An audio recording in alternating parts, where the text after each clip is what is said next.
Hotep, hey, this is Michael Imhotep, founder of the African History Network, host of the African History Network show. I'm a talk show host, researcher, lecturer, writer, and historian. So it is Tuesday, April 27th, 2021, and we are live. Hope everybody's doing all right today. So I wanted to do a preview of a online course that I teach that's starting up Saturday, May 1st, 2021, called Ancient Kemet, the Moors, and the Maafa, Understanding the Transatlantic Slave Trade, what they didn't teach you in school. So a lot of you all know, a lot of you have heard me talk about this online class on my radio show. And we deal with thousands of years of history and what led up to the transatlantic slave trade taking place. So I'm going to do a preview right now of the content of the online course. All right. And we'll give you the information so you can register for it also. All right. So everybody share this broadcast on your social media platforms. Invite your friends to tune in as well. So this is a 9-week, 18-hour online course that I teach. And we deal with thousands of years of history, and we deal with what led up to the transatlantic slave trade taking place. Okay. So I do a PowerPoint presentation. We have book references, articles, video clips.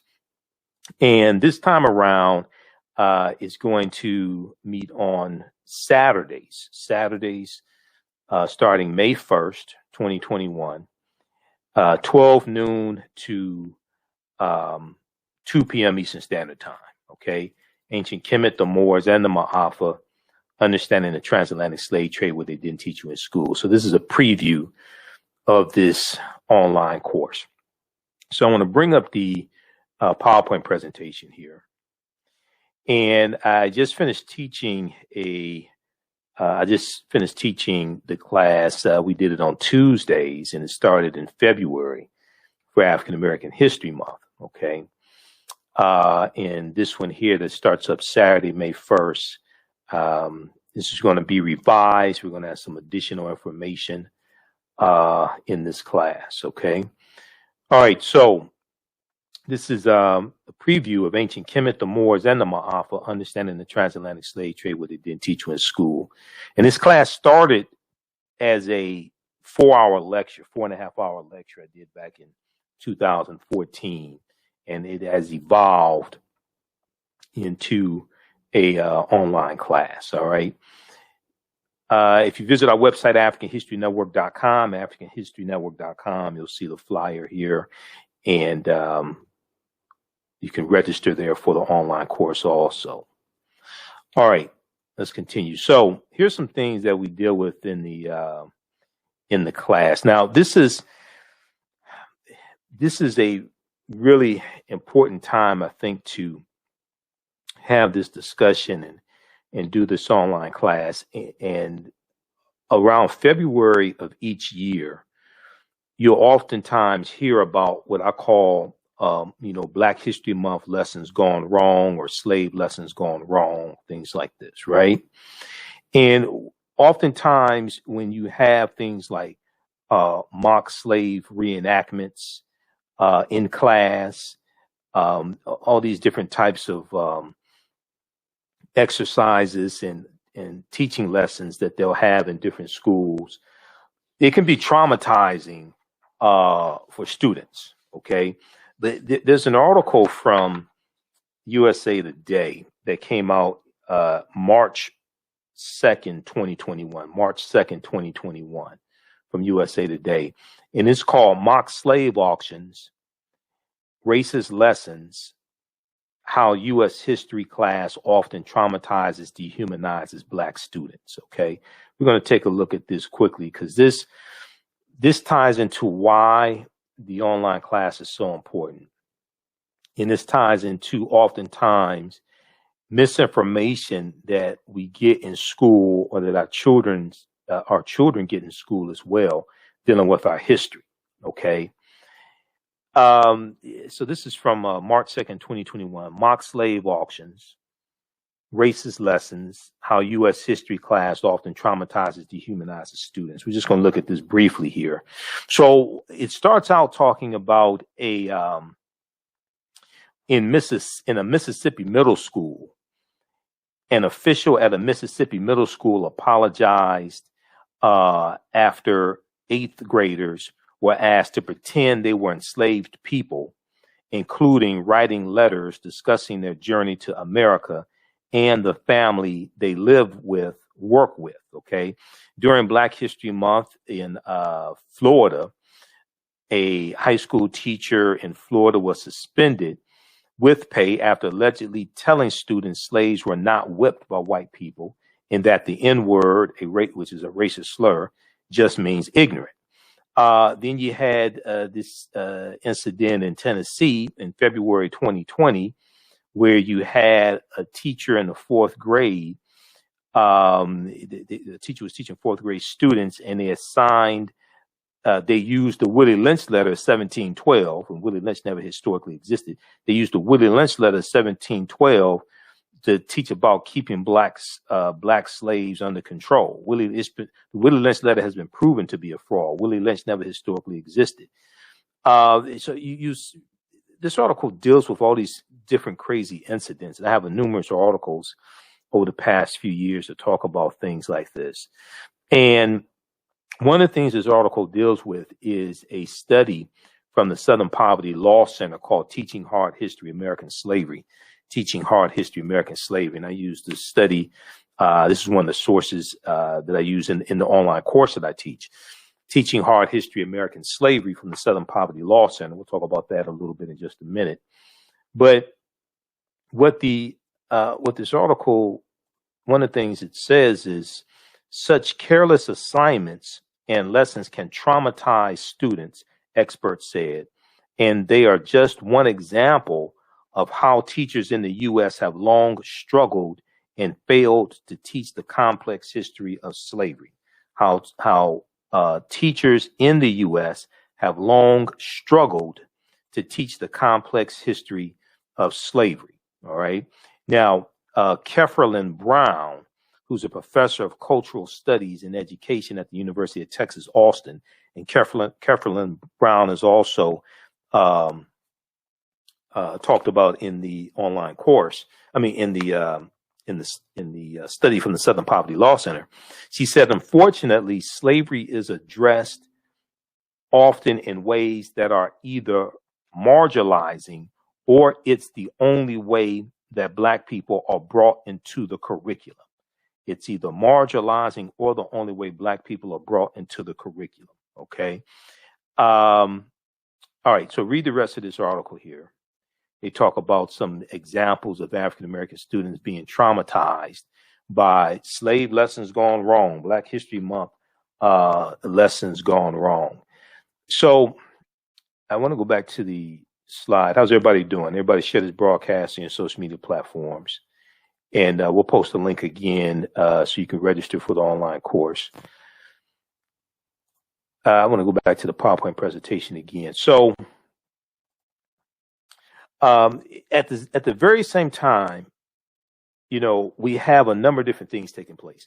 We have an attack on African-American history and African history. We have some Republican states that are trying to control in the state legislature what can be taught regarding history, what can be taught regarding slavery, social justice, things like this. There was an article from USA Today. Republican state lawmakers want to punish schools that teach the 1619 Project. So the 1619 Project from the New York Times. Now, you've heard me talk about the 1619 Project before. The 1619 Project does have some flaws in it. It's much better than the 1776 Project. Okay. It's much better than the 1776 Project, the commission that Donald Trump commissioned, and then they put out the 1619. They put out the 1776 report at whitehouse.gov. Luckily, Joe Biden took that nonsense down. Okay, but you have this fight taking place in the state legislatures attacking African American history, African history. If we look at this article here from USA Today, and also News1.com has one that's similar. Republican state lawmakers want to punish schools that teach the 1619 Project. Okay, so it talks about how lawmakers in several state houses this year in 2021 want to stop lesson plans that focus on the centrality of slavery to American history as presented in the New York Times 1619 Project, previewing new battles in states over control of civics education. Okay, previewing new battles in states over control of civics education. Republican lawmakers in Arkansas, Iowa, Mississippi, Missouri, and South Dakota filed bills in January of 2021. If enacted, these bills would cut funding to K through 12 schools and colleges that provide lessons derived from the award-winning project known as the 1619 Project. The South Dakota bill has since been withdrawn. Now, some historians say the bills are part of a larger effort by Republicans, including former President Donald Trump, to glorify a more white and patriarchal view of American history that downplays the ugly legacy of slavery and the contributions of African Americans, Native Americans, women, and others to the nation's founding. Okay, so this is what's taking place. All right, and there's a concerted effort, especially surrounding the 400th year anniversary of 1619, and then we see a greater push, and even greater push now, and more momentum behind reparations. We see a concerted effort to try to suppress teaching this history in school. Okay, so this is what's taking place, and we see Republicans attacking us at the state legislature level. We saw Donald Trump attacking us at the federal level from the White House with the 1776 Project, for just one example, the 1776 Project. All right, I want to go back to the PowerPoint presentation here.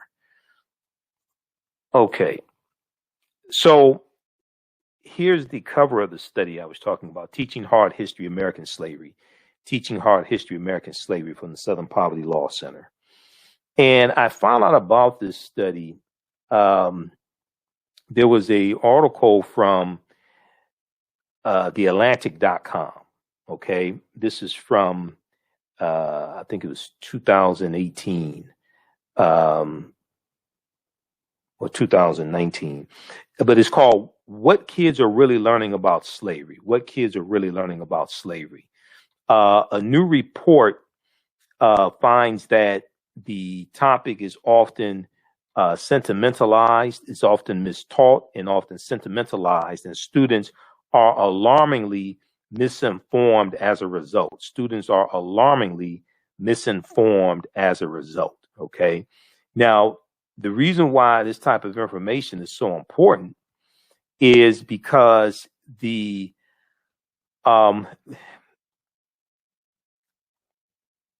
what you understand about a people, okay, what the way you treat a people is largely based upon how you think about a people.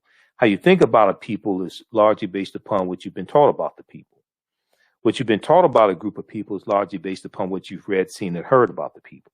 Okay, and how people understand history influences the policies they support, the laws they support, who they elect into office, etc. This has wide-ranging impact. What happens when people are operating based upon a lie, when they think that the Confederacy was something that was good? Okay, when they think when they embrace the Confederate battle flags or the Confederate flags of the Confederacy, and these were traitors to the Union. Okay, what happens when they have monuments erected to the Confederacy, and these were people who took up arms to maintain slavery and they were trying to overthrow the government. All right. I'm not talking about January 6th overthrow the government. I'm talking about back during the Civil War. Okay. January 6th, yeah, that was an insurrection. They're operating based upon misinformation as well.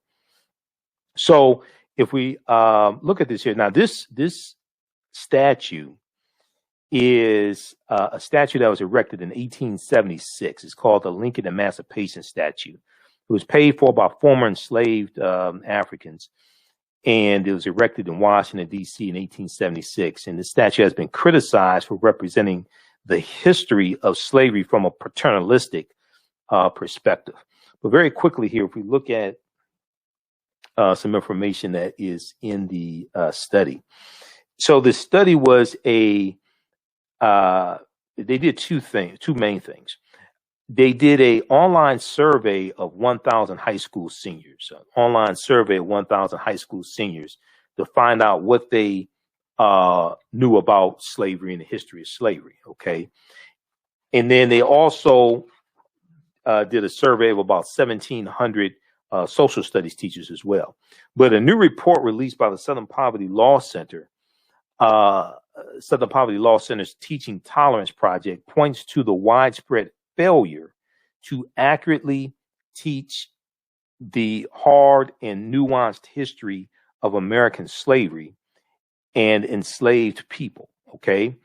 The nuanced history of American slavery and enslaved people. Collectively, the report finds that slavery is mistaught, mischaracterized, sanitized, and sentimentalized, leaving students poorly educated and contemporary issues of race and racism misunderstood. Now, in what it describes as the first analysis of its kind, Teaching Tolerance conducted online surveys of 1,000 American high school seniors and more than 1,700 social studies teachers across the country. The group also reviewed 10 commonly used U.S. history textbooks, and it examined 15 sets of state standards to assess what students know, what educators teach, and what publishers include, and what standards are required vis-a-vis slavery. And here are some of their findings. Their findings are pretty disturbing.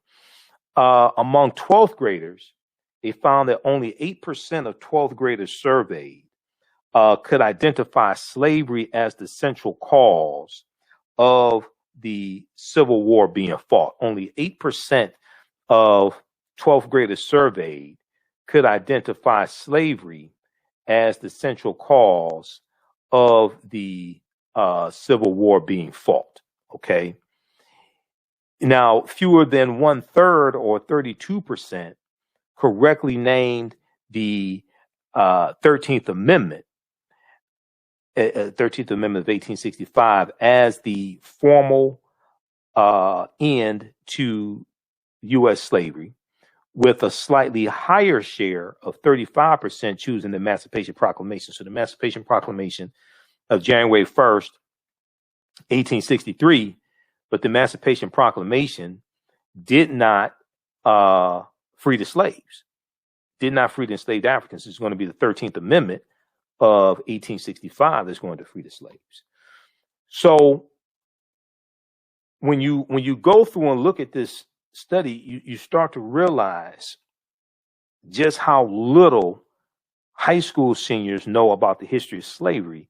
And it probably also means their parents did not teach them either, because it probably means their parents don't know the correct information also. Now, fewer than half, or 46%, identified the Middle Passage as the transport of enslaved Africans across the Atlantic Ocean to North America. You can read this full article. This is from 2018, February 1st, 2018. This was the beginning of African American History Month. What kids are really learning about slavery? And this deals with the study from the Southern Poverty Law Center called Teaching Hard History, American Slavery. Now, when we go through and I read, I've read a number of different studies over the years that talk about the benefits of our children learning their history, and the children and teenagers grow up to be adults as well. There was a study a few years ago that talked about the positive feelings about Blackness improve the academic performance of Black girls. New studies find that positive feelings about Blackness improve academic performance for Black girls. This was an article from the root.com. It talked about this study conducted by Professor Sharita Butler Barnes at Washington University in St. Louis. Believing that Black is beautiful. Believing that Black is beautiful, an important mantra of self-acceptance and self-love, could pay major dividends in school. An article in the Journal of Blacks in Higher Education focuses on a new study from Professor Sharita Butler Barnes at Washington University in St. Louis, which finds that young Black women with strong racial identity, are more likely to be academically engaged, curious, and persistent. More likely to be academically engaged, curious, and persistent. The survey looked at 733 African American middle and high school girls in 3 socioeconomic school districts, according to the Journal of Blacks in Higher Education. Now, the study is called Promoting Resilience Among African American Girls, Racial Identity as a Protective Factor. And it was published on the Child Development Journal website. And the study found that feeling positive about being Black, along with feeling supported by their schools, correlated with the girls' greater academic motivation. Okay, feeling supported, feeling positive about being Black, along with feeling supported by their schools, correlated with the girls' greater academic motivation. Researchers also found that feeling good about your racial identity could act as a buffer for students in hostile or negative academic environments. Okay, so check out this article from the root.com. New studies find that positive feelings about Blackness improve academic performance for Black girls. They went on to say persons of color who have an unhealthy racial identity, beliefs tend to perform lower in school and have more symptoms of depression. We found that feeling positive about being Black and feeling support and belonging at school may be especially important for African American girls, classroom engagement, and curiosity. Feeling connected to the school may also work together with racial identity attitudes to improve academic outcomes. All right, so if we look at some of the things that we cover in this 9-week online course that I teach, called Ancient Kemet, the Moors, and the Maafa, Understanding the Transatlantic Slave Trade, what they didn't teach you in school. Once again, it's a PowerPoint presentation. These are some of the slides. You're going to see some of the slides I use in the class. We have book references, articles. There's about 50 articles that I reference. It's going to be about 60 now because I'm going to reference some new archaeological discoveries that had just happened in like the last month or so. But we deal with things like, what was the transatlantic slave trade? What were some of the events that led up to the transatlantic slave trade starting? Because I try to deal with all of these historical events, try to deal with it chronologically and take you throughout history. Okay, deal with thousands of years of history and take you to what leads up to the transatlantic slave trade taking place, so we can understand cause and effect. What were some of the events that led up to the transatlantic slave trade starting? What role did Christopher Columbus play? Columbus is crucial, essential to the spread of slavery. Okay, Columbus and his 4 voyages starting August 3rd, 1492, when he set sail on the Nina, Nepenthe, and Santa Maria. We know the lands that Columbus is conquering, like Haiti and Puerto Rico and Honduras and Panama, the Bahamas. They're setting up plantations. He's conquering on behalf of the Spanish crown. They're setting up plantations. They are enslaving the native people, decimating the population of native people, extracting gold and silver and different things like this, mineral wealth from the various lands they're conquering, and setting up plantations, especially sugarcane plantations. Okay, so Columbus is crucial for the spread of racism and slavery and capitalism and the exploitation of indigenous people. So we deal with Christopher Columbus and what led up to Columbus setting sail also in 1492. And that gets into the 800-year occupation of Europe by the Africans known as the Moors. When did Africans first come to the U.S.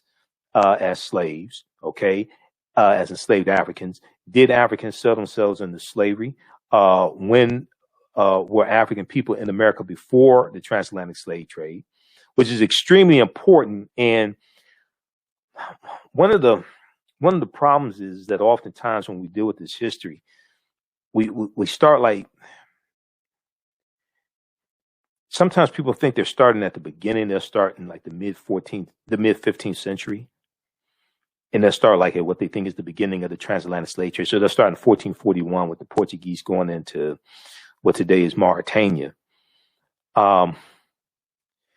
But you have to understand hundreds of years of history that leads up to this taking place. Okay.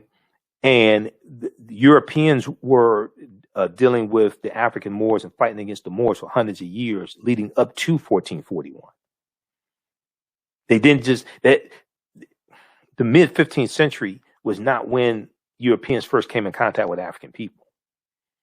No, the Moors had going to the Iberian Peninsula today known as Spain and Portugal in 711 AD.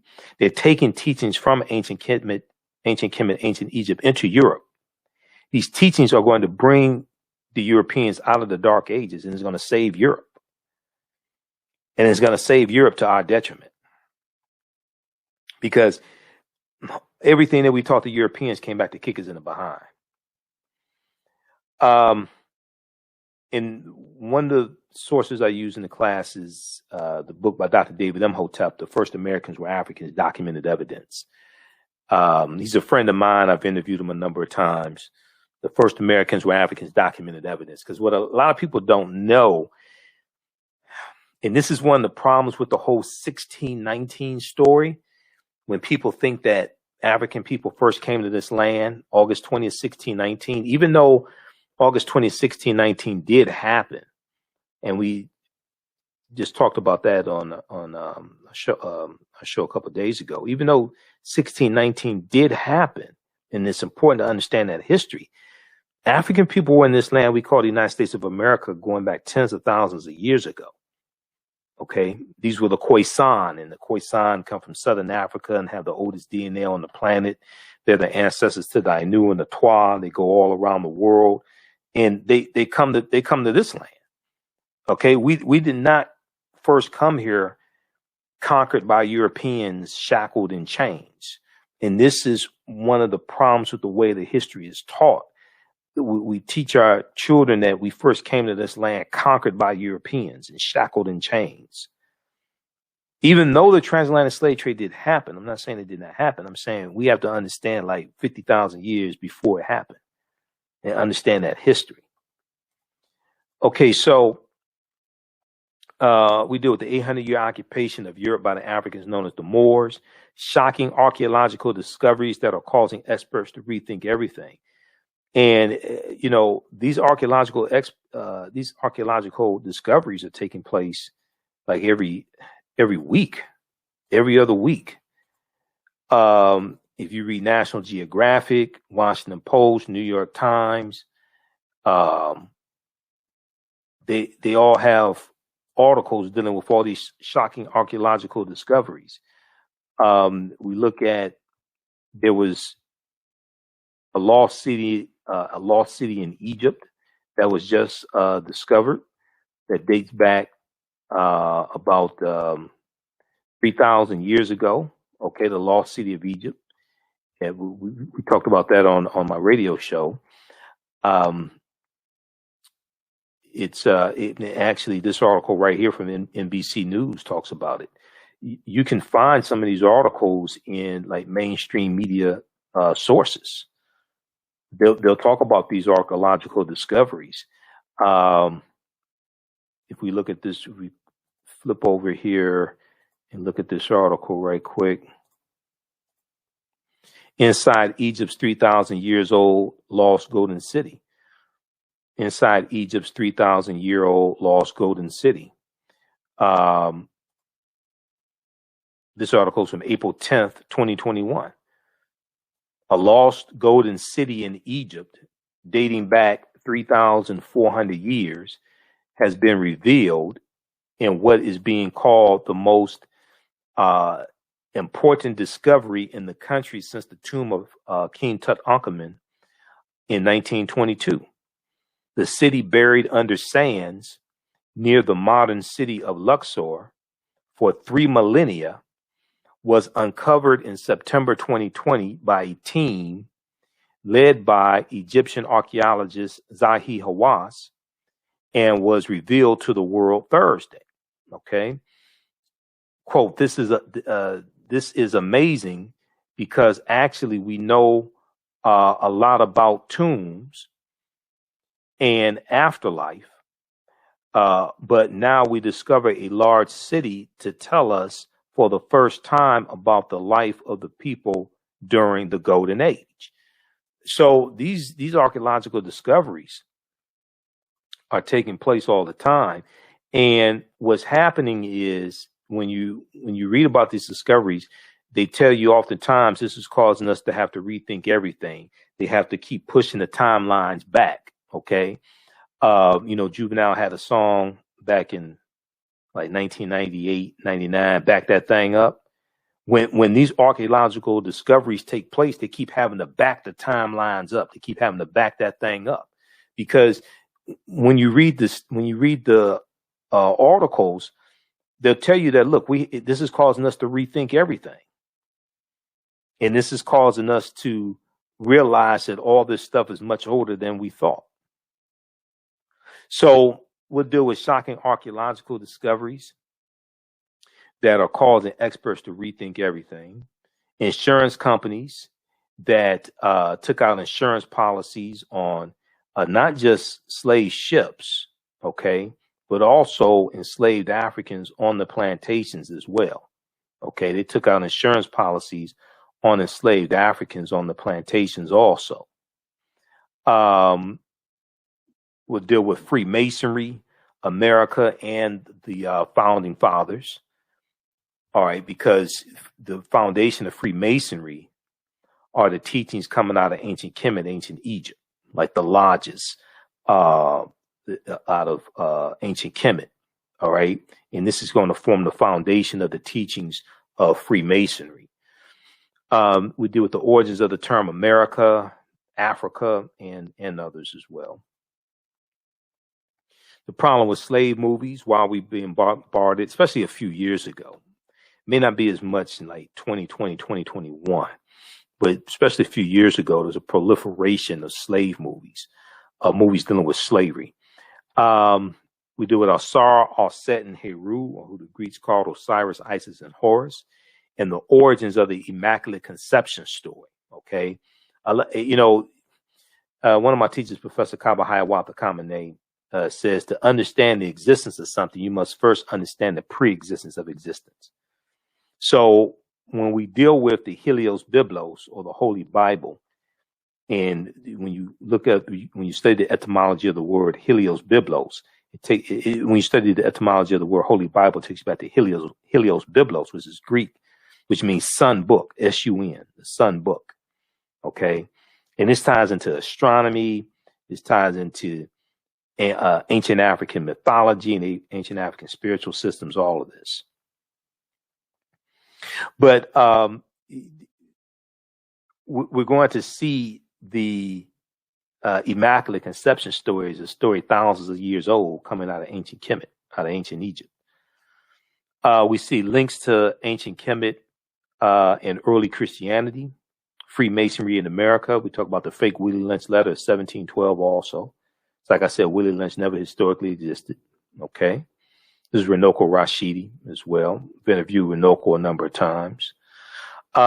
This is, and Runoko was brilliant. I used one of his books in my class dealing with the Black Star, the African presence in early Europe. Black Star, the African presence in early Europe. I used that in the class. Where's that book? Hold on. Black Star. This is Nile Valley Contributions to Civilization by Tony Browder. This is African People and European Holidays and Mental Genocide by Dr. Shaka Musa Barashango. You don't have to buy any of these books to follow along in class, but I use these for reference. Some books people may have at home on their shelves.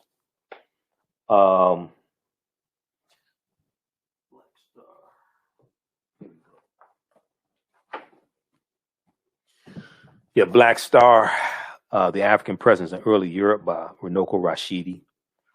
Also, this deals a lot with the history of the Moors. Also, Golden Age of the Moor, edited by Dr. Ivan Van Sertima. It's another book we use in the class, okay? These are deep, deep books. All right, now, this is Dr. David Imhotep. I've interviewed him a number of times. He's a friend of mine. He wrote the book, The First Americans Were Africans, Documented Evidence. His new book should be out very soon. He's trying to get the footnotes done. I just talked to him 2 weeks ago. This is the book here. This book deals with the African presence in the Americas, in South America, going back at least 56,000 years ago. And in this land we call the United States of America, going back at least 51,700 years ago. Okay. The first Americans were Africans, documented evidence. So his book is backed up by 713 footnotes that thoroughly document an African presence in North, Central, and South America. If we look at this here, page 14 of his book deals with a discovery that came out of South Carolina, okay, Allendale County, South Carolina, in 2004. Allendale County, South Carolina in 2004, all right? On page 14 of his book, they talk about this evidence of an African presence that dates back at least 51,700 years ago, okay? And this discovery was made by Dr. Albert Goodyear. Dr. Albert Goodyear is an archaeologist at the University of South Carolina. And he discovered, he and his archaeological team, they discovered 13 types of evidence that document an African presence in South Carolina dating back at least 51,700 years ago. They found artifacts, architecture, campsites, carvings, Egyptian writings, footprints in lava, genetic M17D haploid groups dealing with DNA and genetics, linguistics, paintings, skulls, skeletons, structures, and tools. They found 13 different types of evidence thoroughly documenting an African presence in South Carolina dating back at least 51,700 years ago. These were the Khoisan. The Khoisan have the oldest DNA on the planet. Even the Genome Project documented the Khoisan as having the oldest DNA on the planet. And they come from Southern Africa. They spoke in cliques, the click language. And they go all around the world. Okay, these are the short stature people, the short stature Africans. Now, this is an article from ScienceDaily.com. ScienceDaily.com is a scientific website. They have scientific discoveries there. This is an article from November 8th, 2004. November 8th, 2004. This is 17 years ago. The name of this article was New Evidence Puts Man in North America 50,000 years ago.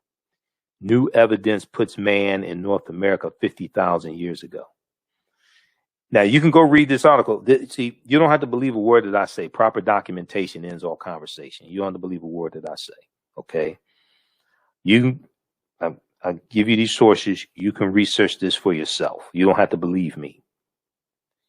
When you read this article, this is a summary of what the article says. This is not my summary. This is the summary from ScienceDaily.com. Now, this is a picture of Dr. Albert Goodyear. Dr. Albert Goodyear is a white man. And in the online class, I'm going to deal with a number of different archaeological discoveries that have happened over the past few years that is just totally mind-blowing, and show how all this stuff is much older than what we've been taught. This is why, this whole thing with 1619, it did happen in Virginia. That did happen. Those 20 and odd Africans on the White Lion English pirate ship, because it wasn't even a slave ship. That was a pirate ship. Those Africans were originally from Angola, and they were on a Portuguese slave ship called the San Juan Batista. And the San Juan Batista gets hijacked by English pirates around Veracruz, Mexico, and about 50 Africans, between 50 to 60 Africans, are put on two English pirate ships called the White Lion and the Treasurer.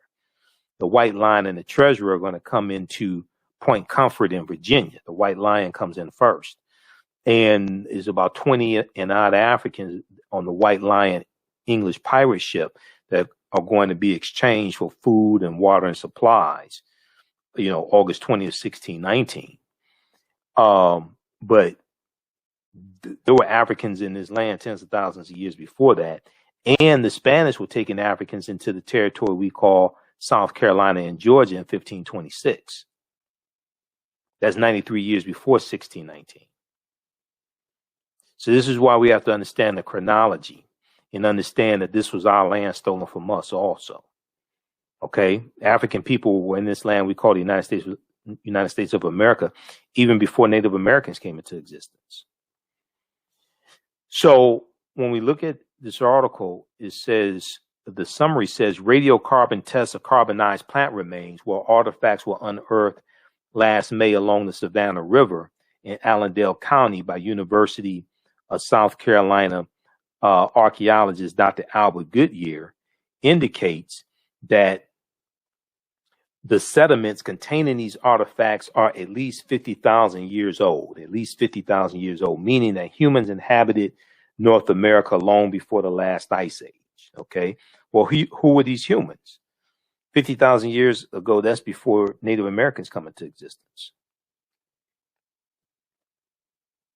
These were African people. And when you study African people, you're going to see that you'll see all the different species of African people. Australopithecus afarensis, which is Lucy or Dinknesh, dates back about 3.2 million years ago. Homo erectus, Homo habilis, all the different species of humans, you're going to see African people, all those different species. One thing Dr. David Imhotep told me is that he said, when it comes to Native Americans, you won't find remains of Native Americans older than Homo sapiens, than modern man. But for African people, you're gonna see there were all those species, okay? Because we were in existence then. All right, let's continue here. This is a discovery here. There's a video clip of interview that Dr. David Imhotep did with WKRP in Cincinnati, Channel 5. And he talks about this discovery here out of on the Greek island of Crete. This is an article from the New York Times from February 2010. On Crete, new evidence of very ancient mariners. On Crete, new evidence of very ancient mariners. This is from the New York Times. Here's a synopsis of what this article says about this archaeological discovery. It talks about how stone tools found on the Greek island of Crete over the course of 2 summers, archaeologists say are at least 130,000 years old, which is considered strong evidence for the earliest known seafaring in the Mediterranean and calls for rethinking the maritime capabilities of pre-human cultures.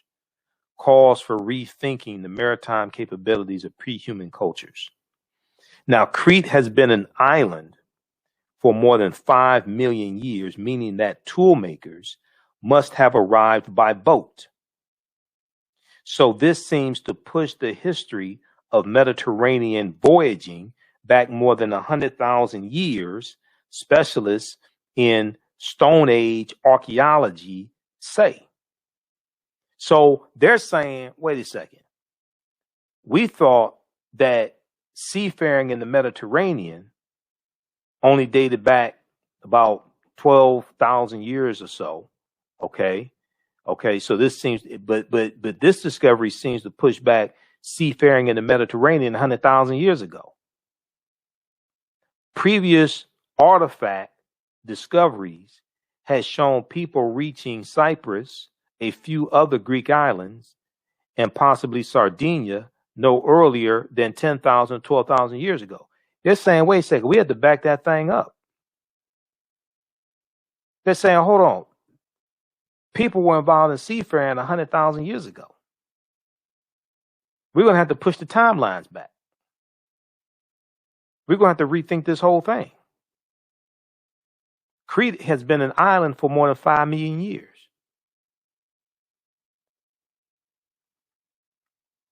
Read this article from the New York Times. On Crete, new evidence of very ancient mariners. This article is 14 years old. I mean, let's just say 11 years old. This article is 11 years old. So we'll deal with, a number of different archaeological discoveries to try to, because what I have to do, I want to lay a foundation for us to be able to build upon. Okay. We want to lay a historical foundation for us to be able to build upon and go through our history and see how these archaeological discoveries tie into history and cause us to have to rethink history. This is before we can deal with the transatlantic slave trade. We have to deal with thousands of years of history. Okay. There was one discovery in Egypt back, it may be about 8 to 10 years ago. They found 17 pyramids buried underneath Egypt. Okay. They found 17 pyramids buried underneath Egypt. And we can look at this one here. This is NBC News once again. I have numerous sources, but we'll just look at NBC News just for, because it's the one I get my hands on the first. They used it's a satellite that's something like about 450 miles above Earth or something. It uses infrared technology to see underground. Okay, let's look at this article here. 17 lost pyramids discovered in Egypt by space scientists. 17 lost pyramids are believed to have been found in Egypt by a team of space archaeologists from Alabama, according to a report. I've been to Alabama. I mean, going to Alabama, you may think you're on another planet, but I mean, this is from This is from May 25th, 2011. Okay. May 25th, 2011. 17 lost pyramids are believed to have been found in Egypt by a team of space archaeologists from Alabama, according to a report. Sarah Parkak and her team at NASA-sponsored laboratory, at a NASA-sponsored laboratory at the University of Alabama at Birmingham made the discoveries using a satellite survey and also found more than 1,000 tombs and 3,000 ancient settlements in infrared images that show up buildings underground, BBC News reports.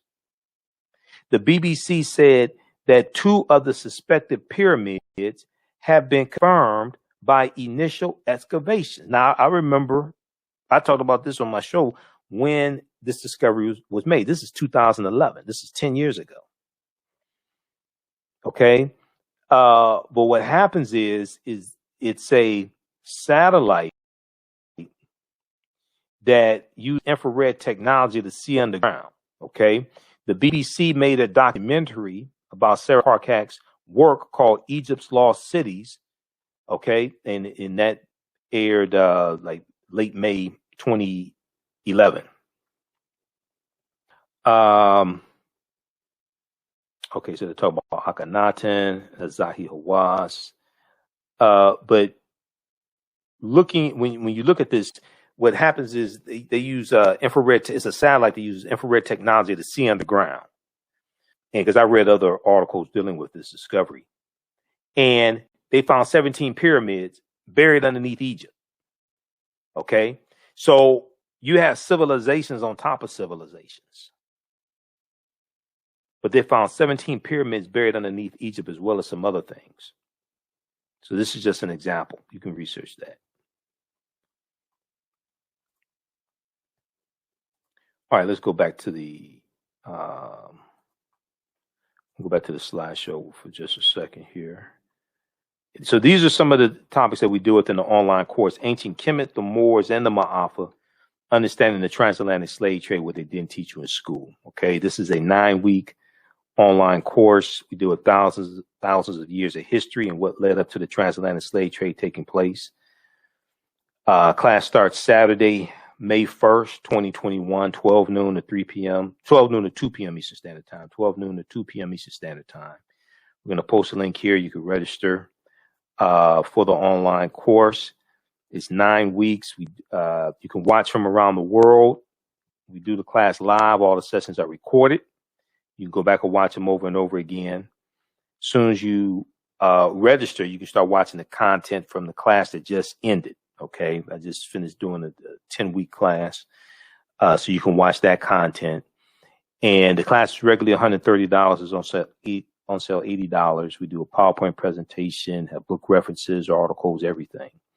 So it's a ton of information that you're going to get. Let's go back to this here. And then also you can visit our website, AfricanHistoryNetwork.com, AfricanHistoryNetwork.com. We have the information at our website, AfricanHistoryNetwork.com also.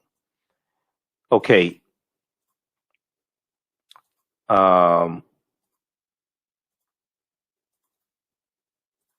Let's continue here. So another thing that we talk about is the Druids. Okay. And this ties into ancient Africa, and this also ties into the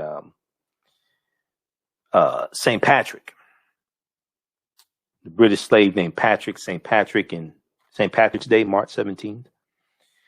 But when we look at the Druids, Druid means he who knows in Old Irish. Okay. And the Druids were studying something called the Gnosis, which means the true knowledge. And they get their knowledge from ancient Kemet. They're dealing with a watered down version of teachings coming from ancient Egypt, okay, from ancient Kemet, Nile Valley region of Africa. If you read Nile Valley Contributions to Civilization by Tony Browder, pages 193 and 194, and we use Browder's book in the class also, he talks some about the Druids, all right?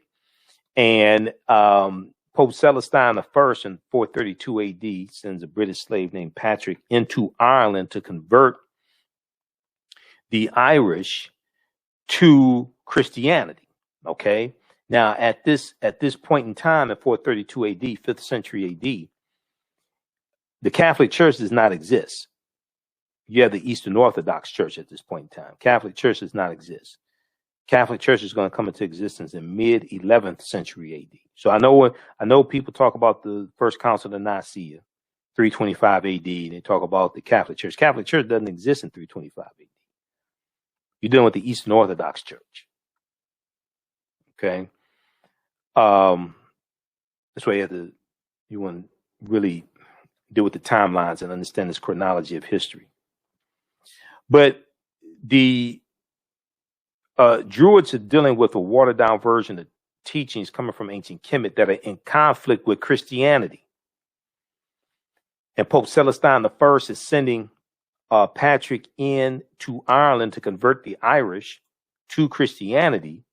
And Patrick and his army, they killed thousands of Druids and forced Christianity on the Irish.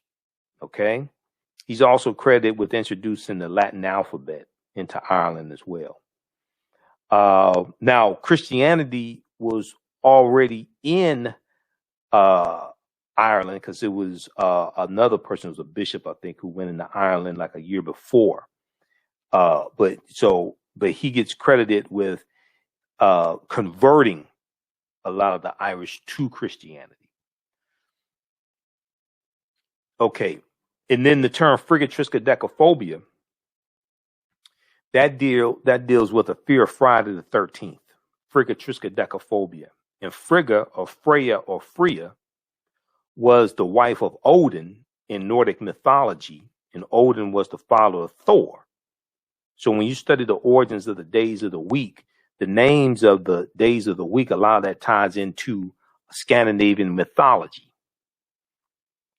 Wednesday was Woden's day or Odin's day. Thursday was Thor's day. Friday is named after Freya or Freya or Frigga, depending upon which European language you're talking about. But if Freya or Frigga is the wife of Odin, and this is where Friday comes from. The word Friday comes from Frigga. So frigatriskaidekaphobia means the fear of Friday the 13th. Okay. So like this discovery here, this deals with the lost city, another lost city of Egypt that was swallowed into the sea around 12,000 years ago. This is an article from news.yahoo.com. Sunken Egyptian city reveals 1,200-year-old secrets. This deals with Tanis Heraklion, a lost city of Egypt. This is what they found, some of the artifacts that they found.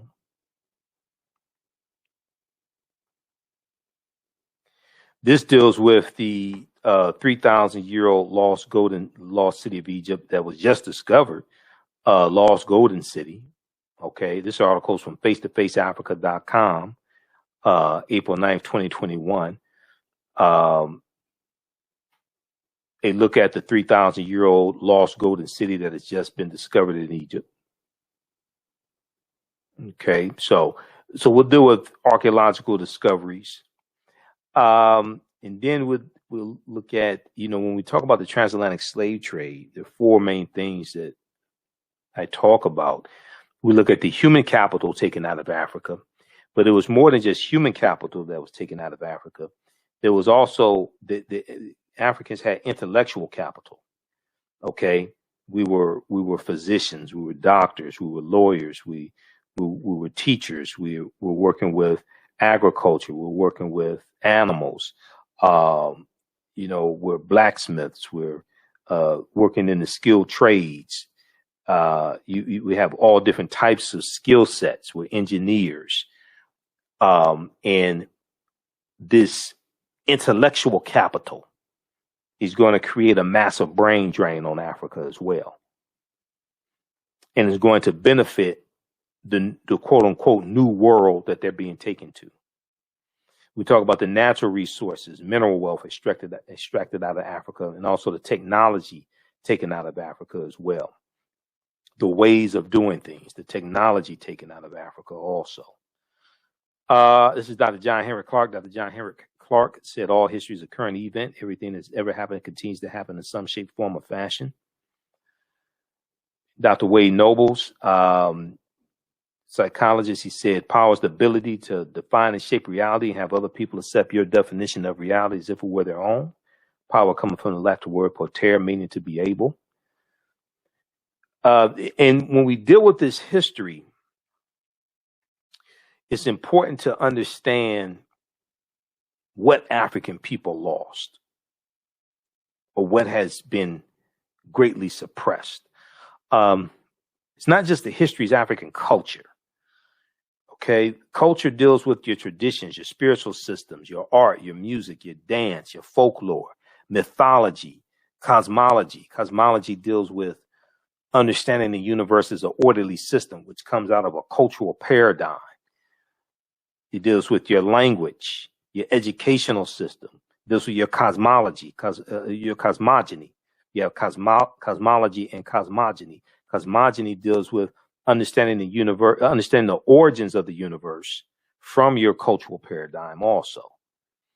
Now, culture acts as an immune system, which keeps foreign elements from coming in and attacking you, as Dr. Marimba Ani, who wrote Yorugu, an African-centered critique of European cultural thought and behavior, correctly teaches us.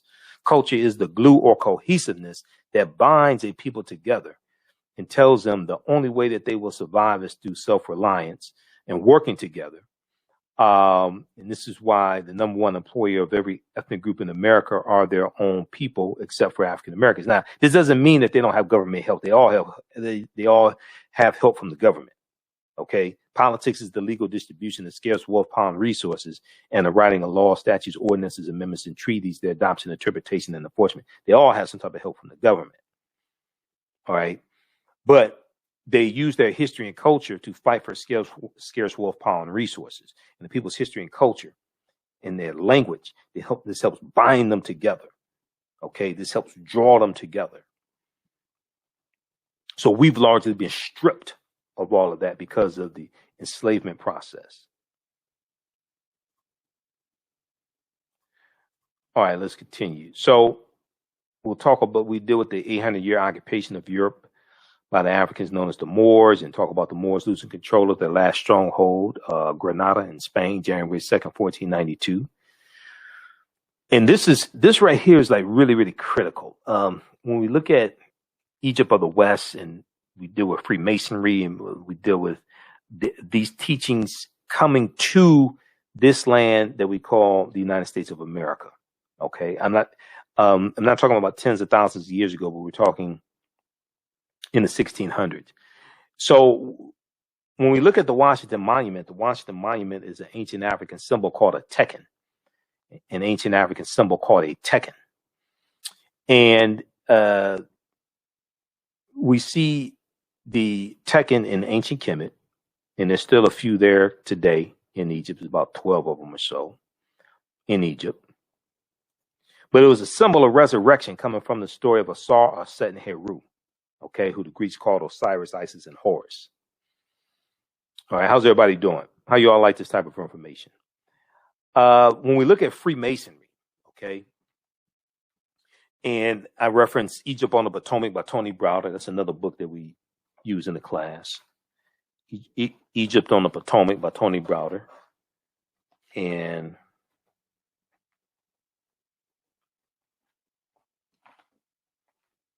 I don't know where my copy of the book is. It's around here somewhere.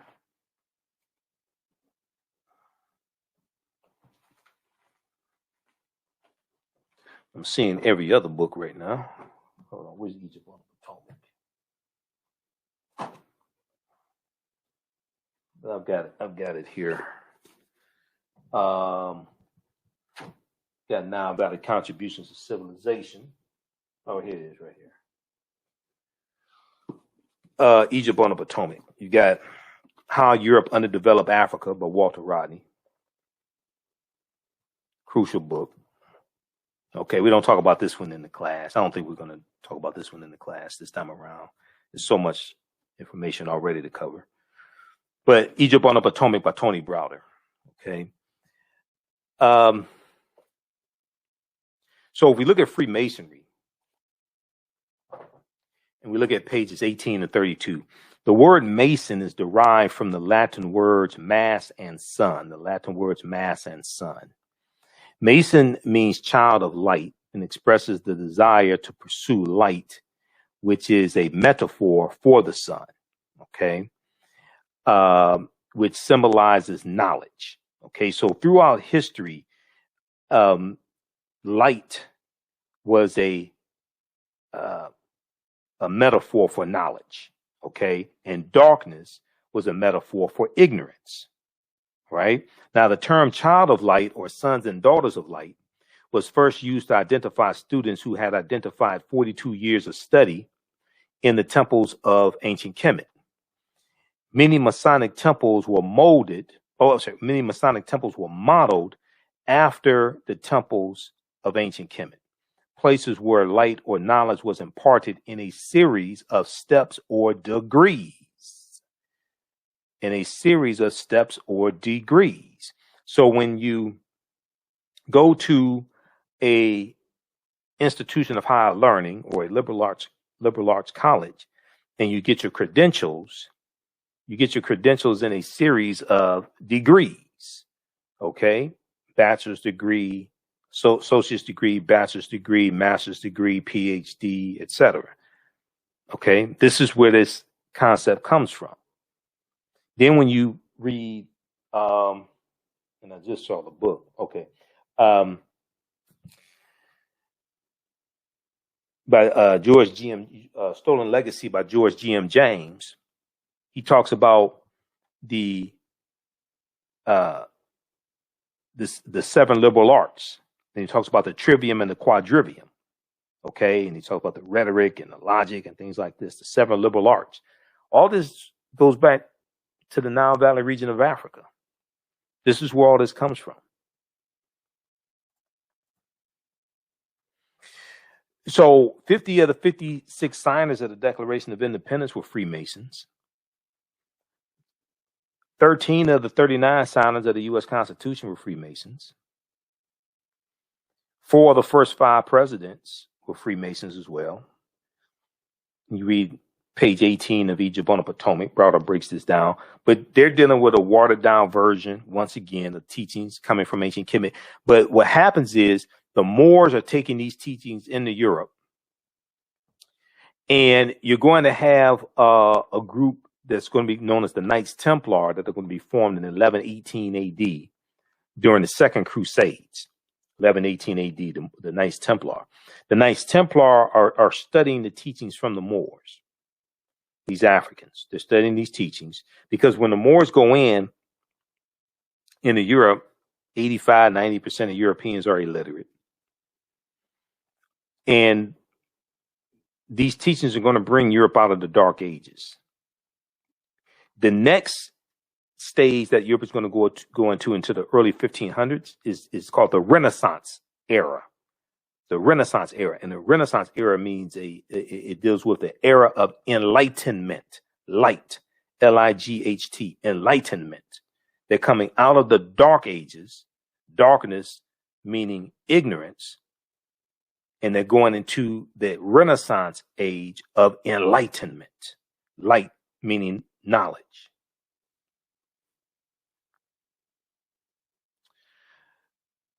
Okay, let's continue here. So this is a deep history.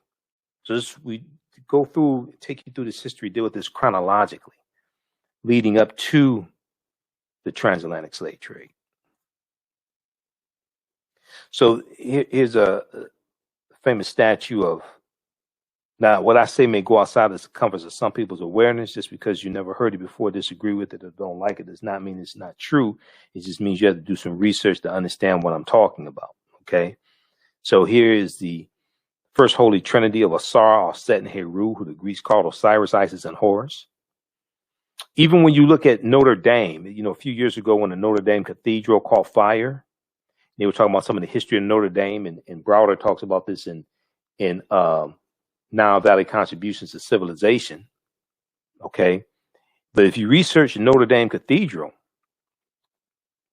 you'll find that Notre Dame was built on the remains of two temples. Okay, one of those temples was dedicated to Isis. Isis is who the Greeks called Auset.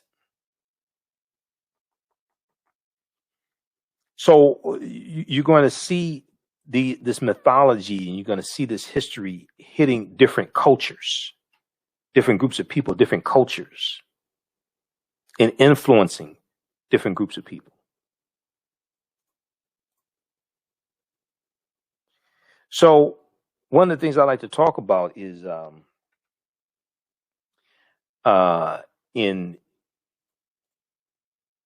you have the secrets of Isis. The secrets of Isis.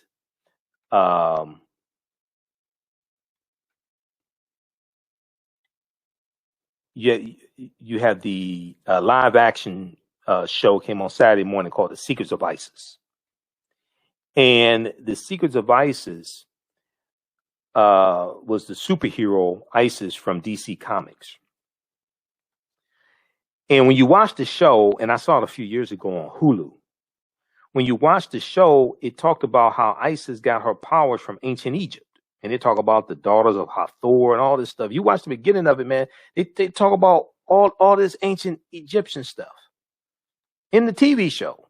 Now, watching it in the 70s, I used to watch this show in the 70s when it came on. It used to be the Shazam and Isis hour.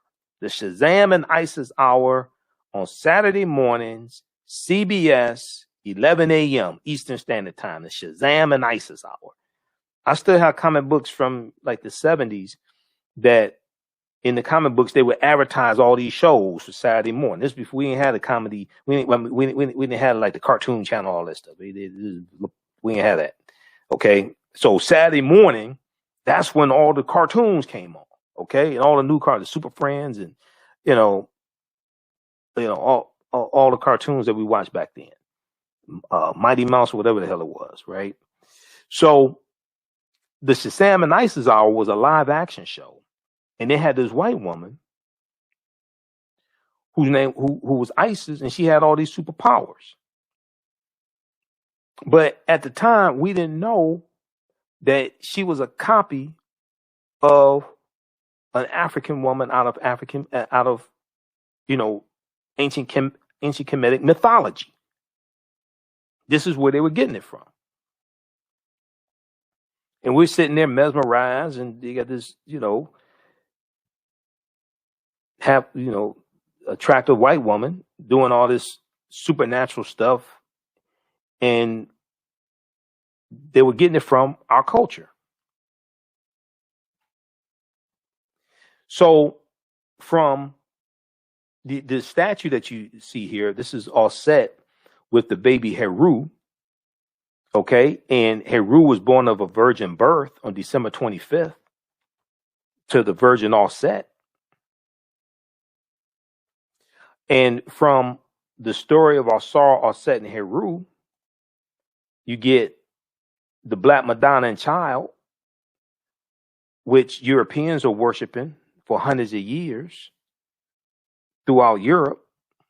And you still have statues of the Black Madonna and Child right now in like Poland and Italy and Czechoslovakia and Russia. They were worshiping African people. Then you have to wonder what the hell happened. To be honest with you, if we look at how African American women are treated today, especially in negative corporate control hip hop, I mean, hundreds of years ago, Europeans, they were idolizing African people. Hundreds of years ago, when you have the worship of the Black Madonna and Child, things like this, I mean, Europeans were idolizing African people. You have to ask what happened.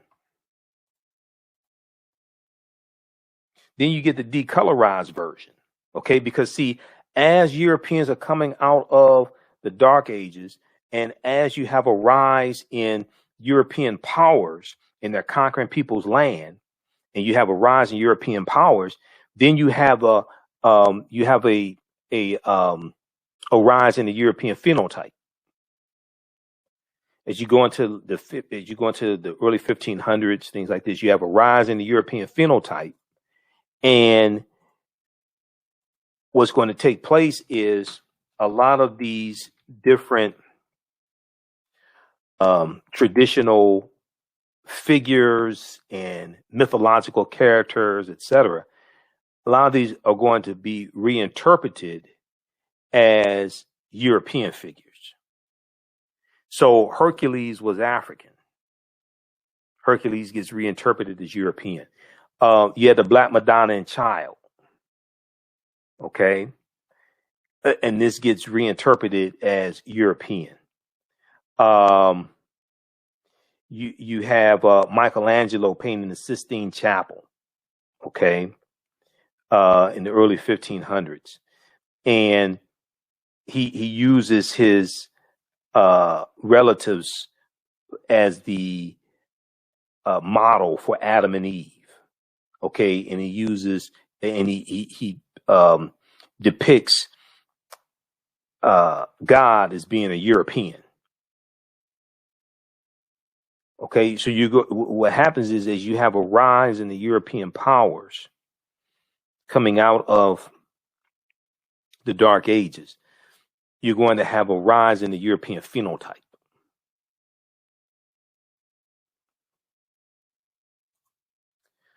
Okay, so let's continue. So we're going to wrap this up. So we do a why December 25th. Why Christmas is celebrated on December 25th, because nowhere, now this may go outside the circumference of some people's awareness. Just because you never heard it before or disagree with it does not mean it's not true. Just means you have to do some research to understand what I'm talking about. Nowhere in the biblical text does it mention the celebration of Christmas. Nowhere in the biblical text does it mention that Jesus the Christ was born on December 25th. And also the letter J wasn't created till the year 1630 AD. So when you look up the word Jesus in the dictionary, it takes you back to Yeshua, which is Hebrew, because the letter J is derived from the letter I, and the letter J didn't exist in first, second century AD. The letter J didn't exist. But and also the celebration of Christmas didn't exist either. The word Christmas, that comes into existence in about mid 11th century AD also. Okay, so one of the mistakes that's oftentimes made is that a lot of times people think the way that we do things today is how we've always done it. Even when you study Christianity, right? Early Christianity looked a lot like traditional African spiritual systems.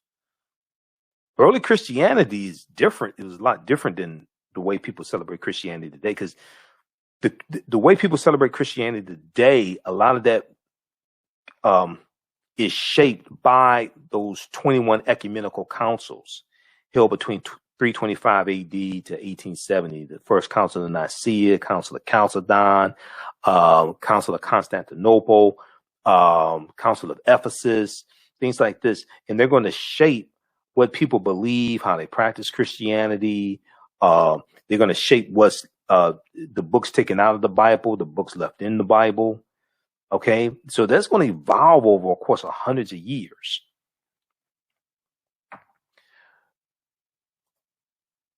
Okay, so we deal with why Christmas is celebrated on December 25th. This ties into all this history in astronomy and the winter solstice and ancient Kemet, ancient Africa, things like this. So we do a ton of history in this class. All right. This is Dr. Carter G. Woodson as well, who wrote The Miseducation of the Negro and co-founder of the Association for the Study of Negro Life and History, September 9th, 1915, creator of Negro History Week in 1926, okay, which became Black History Month in 1976 and is now African American History Month.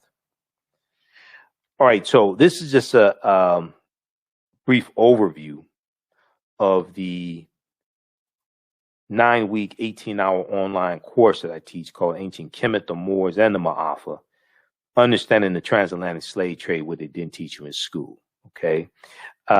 We know that Dr. Francis Cress Wilson and Neely Fuller correctly taught us, if you do not understand European white supremacy and racism, what it is and how it works, everything else that you think that you understand will totally confuse you.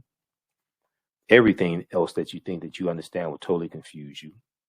And I knew Dr. Wilson. I interviewed the sister 3 times on my radio show. So that was a brilliant sister right there. And then here's a famous book, The ISIS Papers, The Keys to the Colors. One of my teachers, Dr. Leonard Jeffries, and my other teacher, Professor James Small. Okay, they're good friends. But Dr. J and Professor James Small, when they teach, they talk about the pyramid principle. And here we see Herr Imhotep, or the Sphinx, in the Pyramid of Khafre at Giza. And they talk about the pyramid principle. So a pyramid has 3 sides, and the foundation is African history and culture. Okay, this gives us our VIPs, our values, our interests, and our principles. African history and culture gives us our VIPs, our values, our interests, and our principles. This gives us a cultural paradigm that we see reality through. And our values, our interests, and our principles, this influences 2 sides of the pyramid, economic empowerment and political empowerment. Okay. So this is why this information is so important. This influences our economic empowerment, how we engage in economics, and influences our political empowerment and our understanding of politics. And understanding that politics is the legal distribution of scarce wealth, power, and resources, and the writing of laws, statutes, ordinances, amendments, and treaties, their adoption, interpretation, and enforcement. We have to have a synthesis of all 3 of these. It's not just African history and culture. It's understanding the economic empowerment, especially the concept of the cooperatives and cooperative economics. Okay, so we have to have a synthesis of all 3 of these. And Dr. Leonard Jeffries correctly teaches us, whoever controls the images controls your self-esteem, your self-respect, and self-development. Whoever controls the history controls the vision.